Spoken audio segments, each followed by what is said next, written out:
Why is FOMO a thing?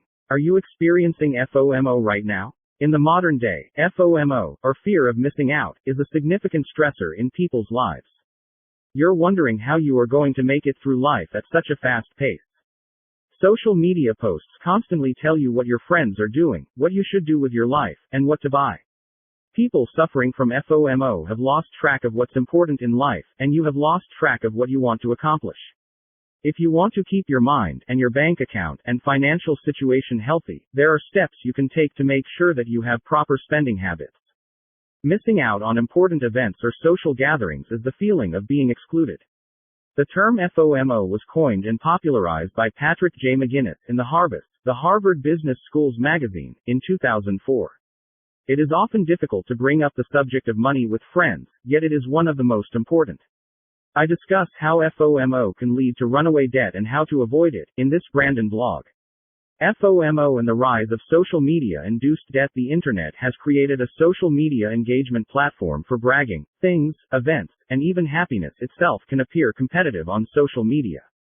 You do not just feel as if there are better things that you could be doing at this moment, but you also feel as if you are missing out on something fundamentally important that others are experiencing right now. It is difficult to identify the nuances of FOMO since social media users have different social priorities. FOMO users share one common characteristic: the feeling of social exclusion. Self-concept and perception of oneself play a role in FOMO. Individuals' perceptions of and experiences of the world, and what they feel they are excluded from, play a critical role in their fear of missing out. There is a very strong connection between self-perception on social media and FOMO. FOMO has become an all-too-common affliction. FOMO can strike anyone at any time, but it is usually strongest in children, teenagers, and young adults. FOMO can also have serious financial repercussions. FOMO debt on the rise. Nearly 50% of millennials overspend to keep up with friends. Credit Karma Qualtrics surveyed 18 to 38-year-olds in both Canada and the United States prior to the pandemic. With November being Financial Literacy Month in Canada, the topic of FOMO debt is timely, notwithstanding when the surveys were done. Findings were strikingly similar in each country. Millennials are overspending on food and drinks, music events, and tattoos because of rising social pressures. In the Credit Karma surveys, 48% of Americans and half of Canadian young adults reported spending money they did not have and going into debt to keep up with their peers. Over a third of respondents said it is hard to turn down friends who suggest activities they cannot afford. Almost one-third of young Canadians who got into FOMO-related debt owed more than $500. Key survey findings show that among those who have borrowed to keep up with friends, 49% said they did it to avoid being excluded from future events if they did not participate in spending time with friends.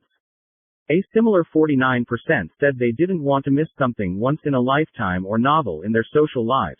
45% of respondents said they didn't want to be seen as an outsider. 34% feel it is the way to keep friendships strong because they feared losing friends.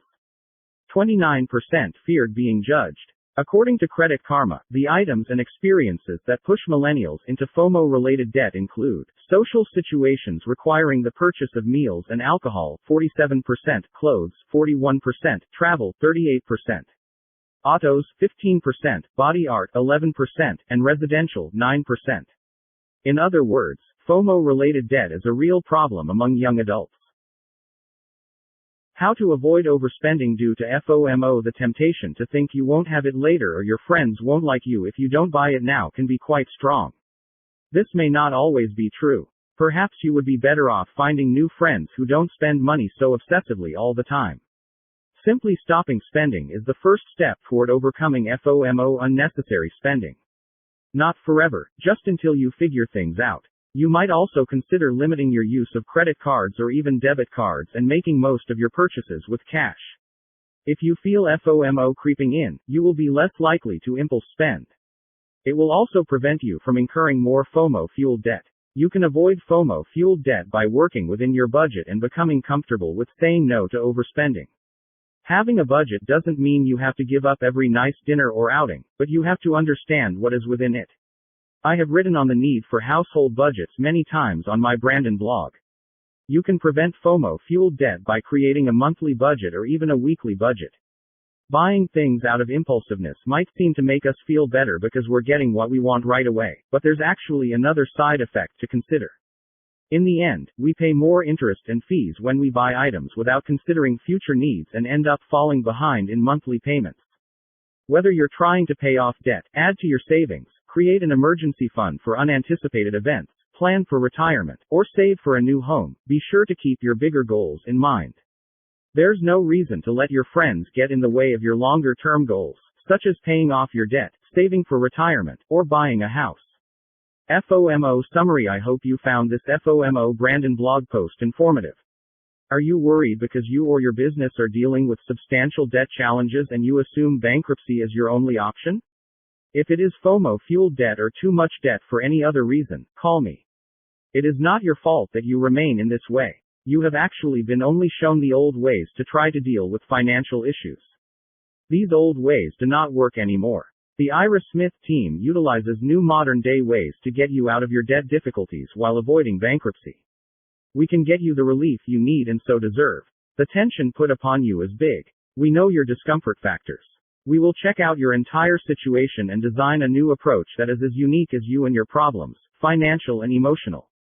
We will take the weight off of your shoulders and blow away the dark cloud hanging over you. We will design a debt settlement strategy for you. We know that we can help you now. We understand that people and businesses facing financial issues need a realistic lifeline. There is no one-solution-fits-all method with the Ira Smith team. Not everyone has to file bankruptcy in Canada.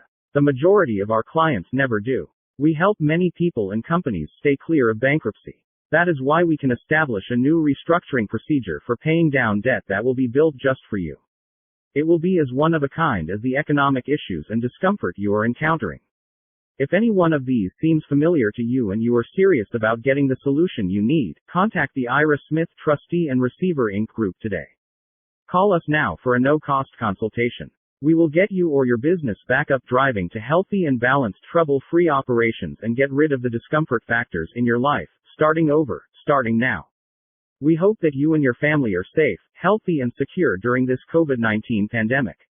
Ira Smith Trustee and Receiver Inc. is absolutely operational, and Ira, in addition to Brandon Smith, is readily available for a telephone consultation or video meeting.